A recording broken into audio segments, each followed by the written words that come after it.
What is up, my friends? Welcome to this video. This is going to be a crypto junkie video on that channel, so welcome back. If you haven't been to the channel in a while, we obviously haven't been uploading, but this is a 100% crypto based video, and I think it makes most sense to put it here. It has to do with Bitcoin Satoshi Vision, or BSV project, and I want to catch you up on just everything that's been going on around it, because the drama is definitely intensifying, but there's opportunity in this. There's opportunity for you to make a profit. If you want to make money, then pay attention. All right, let's dive in. So let's cover the whole thing, but at a high level, and then we're gonna really zoom in on where it's at now and in the behavior fractals that you can pay attention to that show themselves over and over and over again everywhere. First off, it started with Peter McCormack here. McCormack. Basically, there was like a little troll that started that was essentially Craig Wright is not Satoshi Nakamoto, and it's come and gone, right? Since 2017, from when I got in, I've heard about it on and off, right? But it really intensified recently.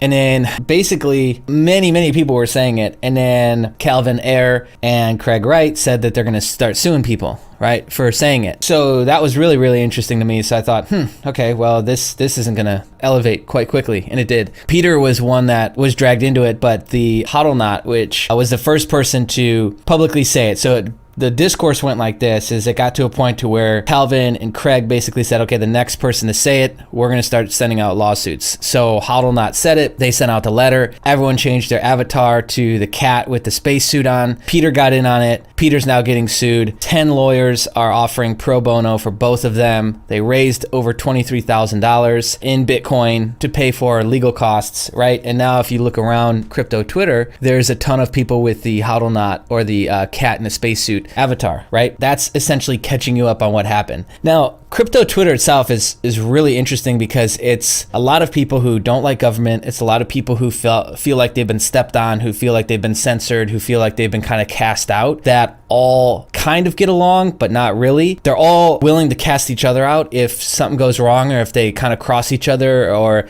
if they don't agree on enough things, right? So that does exist within the ecosystem, and that makes total sense. I think this is a much truer open market than the rest of the world. The rest of the world is like, okay, let's take the stock market. It is such a quiet, untalked about censorship, right? And it's the same thing that you see happening on social media right now. They've set out the rules, and you know the rules. And if you cross the line, you lose your YouTube, you lose your Twitter, you lose your Facebook account, and then you're just gone. So everyone plays within the rules that have been set out. And those rules are very different, or I would say in a lot of ways don't even really exist for crypto, okay? So anyway, this is the guy. We're going to come back to this. What did I want to show next? Okay, so that then happened. Both the lawsuits, boom. I post this last Friday in the Discord, which I basically say, hey, keep some dry powder for BSV shorts. If this happens, behavior won't change that quick, because people are people, and Craig Wright is heavily invested in his position. He's heavily invested in his ego, and he's too attached to his bias. So we can bet on things getting worse for BSV before they get better. If they get delisted, the project is all but dead. Shorts will be an easy call. And also too, the other side of that is that wouldn't that make BCH ACB, which is the Roger Ver side of it, wouldn't that make that one more appeasing? And the answer is yes, and it's already happening. That's the post that I made. Then CZ, so this is the height of it. This is peak. The peak of it was Craig Wright is not Satoshi. Any more of this shit, we delist. Now, I'm going to lay out the timeline, and then I'm going to go back and talk about my opinion on all this. What do you know? They didn't stop, and I said they wouldn't because it was obvious to see. Here's another post by CZ. It came right after that, okay? Masterpiece, you have my full support, Peter. To be clear, I don't choose sides on technology. We let the market do that. I am against fraud, such as lying to be someone. As such, it is my strong opinion Craig Wright is a fraud. So this is basically in response to Peter's formal response to Craig Wright and Calvin Ayre's legal letter that they sent. Interesting how quick this whole thing escalates. And, we're talking about, so to talk about race for a second is, these are mostly white people having a fight. And then, CZ is obviously Asian. The real Satoshi can digitally sign any message to prove it. This is as simple as breathing for him or her. We have the pub key. Until then, everyone is Satoshi except Craig Wright. Lastly, anyone who supports BSV from a tech perspective should be attacking the fraudulent Craig Wright, who is poisoning your community, and not attack the rest of the world. Anyone thinking CW is Satoshi should read about how the private key works, i.e. learn about crypto. So that happened, right? And then obviously things did not stop. And this is the height of it. so far, which is yesterday, 9 hours ago actually. Binance delist Bitcoin Cash Satoshi Vision, and what do you know? The price did plummet as expected on especially the Binance pair. Okay, so it's now dropped. I'm looking at this on another screen, so I'm looking at it live. It's now dropped 18%. So it's dropped from $71 to $58 at the time of shooting this video. This was another piece that I found to the puzzle. BitMEX research based on our estimates and current coin prices since the November 2018 split, Bitcoin Cash SV miners have accumulated gross losses of 2.2 million, negative gross profit margin of 12% so far since doing it. Okay, so let's look at some of the other breadcrumbs of the insanity around this, and then we'll kind of try and search through it, okay? All right, so first off, Kraken is now taking a look at it. Shapeshift is already also delisted. If you were to vote, which I'm just gonna put don't care because I don't, 73% is saying yes, it's toxic. No, need price discovery. No, it's awesome. 7%, and then 20% don't care. They just want to see the result. So that's right now, April 15th, 9:33 a.m., 47,000 votes so far, 16 hours left on that. We'll see what happens with that, but fairly interesting to say the least. But then let's look at some of these other pieces. This is Shapeshift, right? We stand with Binance and CZ's sentiments. We've decided to delist BSV. And then here's CZ saying, oh, Jess Powell, which is, he runs Kraken, co-founder and CEO, will do it. I have a feeling, ... Crypto industry is tighter and stronger than you think. And then here's some of the some of the insanity around this whole thing is this Kevin Pham guy. The thing that's disappointing about him is if you look at his profile, he claims to be like this deep thinker, this idealist, but he's not. He falls for the same bias that he talks shit about, which is hypocrisy at the highest level. So he tries to be contrarian, and he talks about all these biases and cognitive dissonances and effects, and then he falls for the same thing. So that was interesting. So let me show you the piece there, basically 3-part story. Okay, so here it is. Let the market regulate. This is from 2017. Let the market regulate. In the long run, smart people make money. Dumb people go back and are removed from the space. Caveat emptor. Cyberpunks don't hire lawyers or donate millions to lobbyists to exploit legal loopholes and change laws in their favor.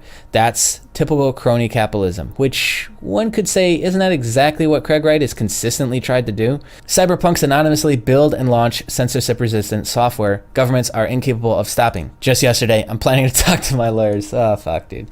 So yeah, he's just another fake guru in the space, which there's so many of them in crypto space, it's obnoxious. And then here's, Larry Cermak chiming in on it, which he works for The Block, is a quote-unquote journalist. And so I'm planning to talk to my lawyers. I'd suggest you talk to mental health professionals first. So, it's starting to widen, okay, the whole thing. There's so many other like sub little pieces of it. Oh, actually, we should probably look at the delisting announcement and what they're actually saying.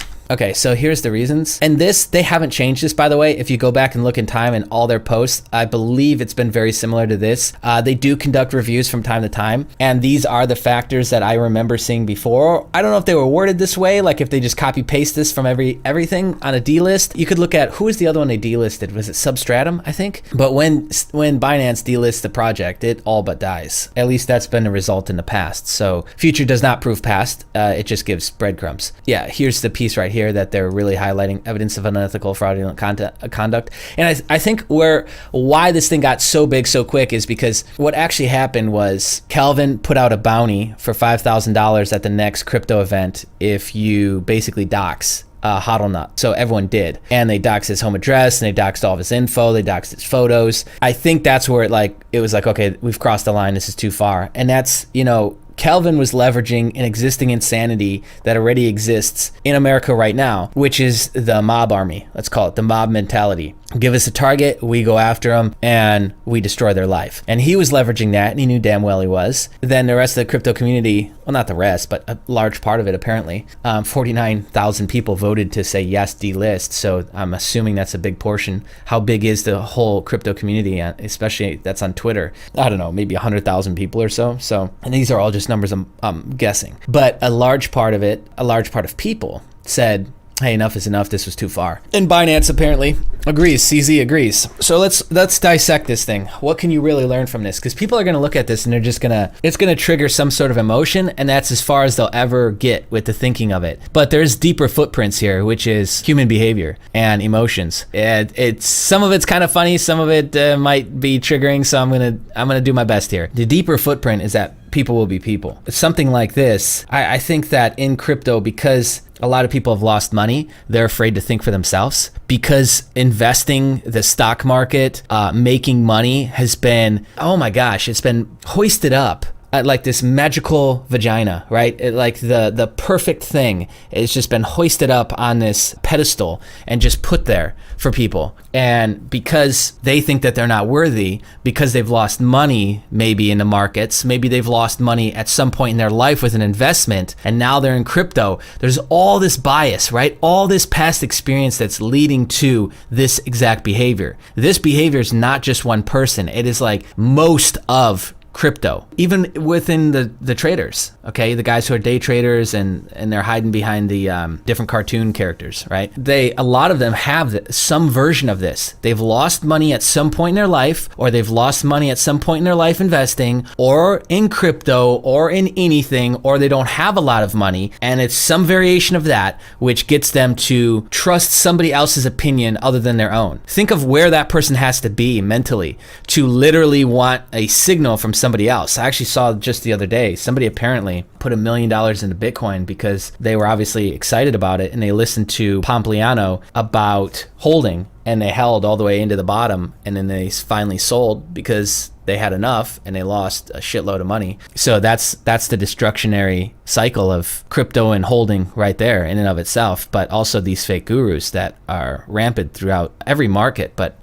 here it's just, there's way less regulation. There's already like this alpha beta situation, and the authority that's been claimed by a lot of the crypto Twitter people that have large followings is not merit at all. They don't deserve it any more so than anyone else does. And one could argue that there's a lot of other people that maybe do better TA or have better calls or have made better decisions that should merit a larger following than them. But because they have the large following, they have the authority, right? And that's how it's operating on social media. So all of this is like breadcrumbs for you to make smarter decisions, right? The overall behavior of within the sub markets of this, right? Like you're able to see somebody that for years has claimed to be an idealist, who's actually just an undercover hypocrite, completely melt down and lose it. Because another post that he said was just shut up and delist BSV like you said you would. That was April 15th, 4:37 a.m., Kevin Pham. Then the next tweet after that was, I'm planning to talk to my lawyers right here. You get to see all of that. As a spectator, you can apply that, because is this behavior going away? Is this behavior going to change? Watch who took sides, how they took sides. Now let's talk about CZ and Binance. I think it's interesting that they decided to delist. I mean, if we're going to be honest here, they should delist a shitload of projects, probably about 50%. They should chop off about 50% of what they got. If we're going to go off of volume, low trading volume, overall stagnant project, or the other indicators and variables that they list out themselves, there's a lot of projects that could be delisted. Why this one? I don't know. Maybe CZ feels like he just made a mistake in the first place to even list it. Maybe he really has a personal problem with it, with the doxing thing. Maybe he's just had enough since, who knows how long Craig Wright has been around. I don't actually know. Maybe 2015. I think he came around 2014. Maybe he's just fucking had enough of this guy. He does hold the power right now. All the exchanges hold the power. So that also should tell you something. Like, look at how these guys all just kind of came together. We've got Shapeshift, Eric right here. I mean, these tweets couldn't have been in a more perfect position. We got now Jess from Kraken looking like he's gonna budge. And because he opened up the poll to the public, he can frame it very easily like, hey, it wasn't my decision, it was the public's decision, which is easy at this point because they've already got the momentum behind them of CZ. So think of how easy now it will be for every other exchange to say, well, we're going to delist it. This could become a much bigger problem, and the project itself, yes, could suffer and completely fall unless they open up their own exchange, of which I believe they're already doing. And that makes total sense. I mean, they probably should have thought about doing that sooner because of how they decide to behave in the marketplace. But it also shows you that once again, there's like this median average line down the middle of behavior. And when you move too far one way or the other, you're gonna get it, right? So is that not censorship? It is. That's not a true free market, and that's not true freedom of speech either. And then how all the exchanges are now going to be able to piggyback off of each other, and they're going to do these polls. Mark my words, they're going to do these polls so that they can look unbiased. But in actuality, there's a couple of variables going on here. They are biased, and they're following the group, so they themselves kind of have like this hierarchy of kind of sheep following, and CZ is at the top of that. So there's this pseudo hierarchy of importance within the exchange networks as well. And 100%, you cannot deny that CZ is at the top of that. So what does this mean for the future? What does this mean for other projects? As we see other projects come and go, these behavior patterns and this whole fractal that I'm talking about right here can be applied and taken into consideration on every other thing that you're looking at within the crypto space. And then, is this not the same hierarchy structure that exists in the stock market? Of course it is. Of course it is. You got CME and CBOE at the top, and then everybody else kind of goes underneath them. TD Ameritrade, I've never seen how these guys interact in the same room, but all you'd really have to do is see how they interact with each other between exchanges. If there's ever been a video of them or a meeting of them, just see how they treat each other. See where everybody sits. See who everybody's looking at. See who everybody's waiting for to enter into the room. That will tell you alpha, beta, basic behavior. And this doesn't take, like, you don't have to be an expert at this stuff to see it. It's really simple to see. I just think everyone's missing it because they're not willing to look, it's forest for the trees and vice versa. So this whole situation that we just saw will happen again. This whole behavior hierarchy structure is not going anywhere anytime soon until more regulation comes out or a bigger exchange comes out or something big changes. Right now, this is the hierarchy structure. CZ is at the top, everybody else follows. So you can assume other people will follow. And then other exchanges will just completely ignore it and not care. And that'll happen too. And so that kind of tells you, and that should show you through the action, which side everybody sits on. You could literally even map this out and make some sort of physical diagram of this if you wanted to see this and keep track of it for things down the road. Because stuff like this will happen again. We can all agree that Craig Wright is by far like the loudest voice and has been the most annoyance within this space. I can't think of anybody else actually, and been the most distasteful. There's a million reasons why he's most likely not Satoshi, by the way. There's a whole site actually. Where did I just drop that? I dropped that in Discord. Let me pull up the Discord really quick. But the behavior leaves behind breadcrumbs. That is the most important thing I want you to walk away with from this, is starting to realize those sorts of things, because it was really easy for almost all the OGs to get on board with it. And then as soon as they all got on board with it, then what did we see? We saw the exchanges get on board with it. Yeah, there it is. It's stopcraigwright.com. That's hilarious. I believe they just borrowed this from bitcoinfiles.org. Yeah, they did. But this is the list. So here's forgeries, fakes, and plagiarisms about what he's changed. Okay, here's other lies right here.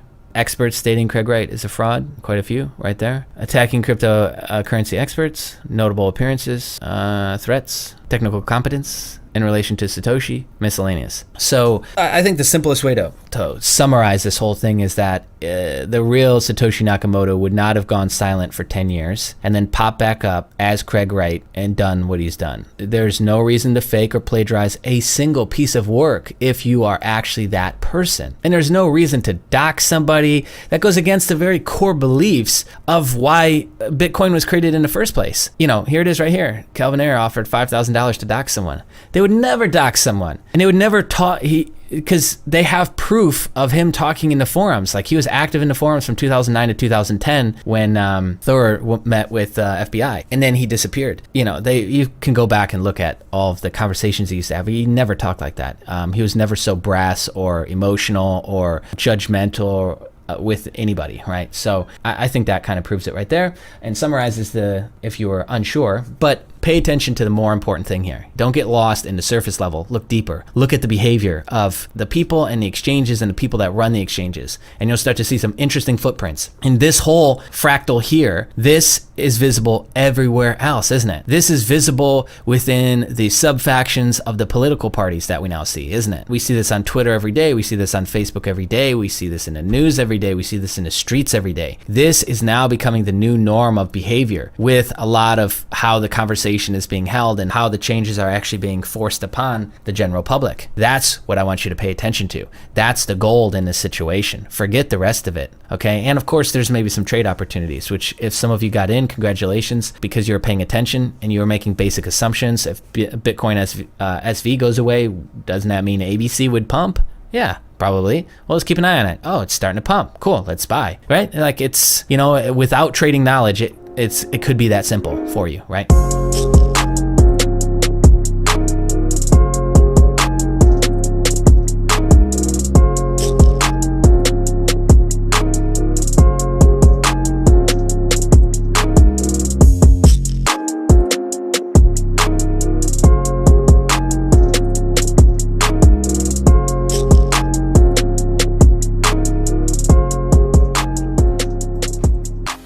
Anyways, that's all I've got for you. Thank you so much for tuning into the video. I'd love to hear your thoughts. Comment below. Go ahead and like the video if you want to show us some support. And if you haven't subscribed already, this is the more crypto-based channel. This is the Crypto Junkies channel. You see we got over 4,000 subscribers. I'd like to get that up. I think we deserve more than that. I'm sure you would agree. If you're here for the first time, subscribe. And if you're already a subscriber, hit the bell notification so that you get updates like this in your inbox and you can check out these videos while they're fresh and hot. Be on the lookout. More videos dropping soon, my friends. Bye.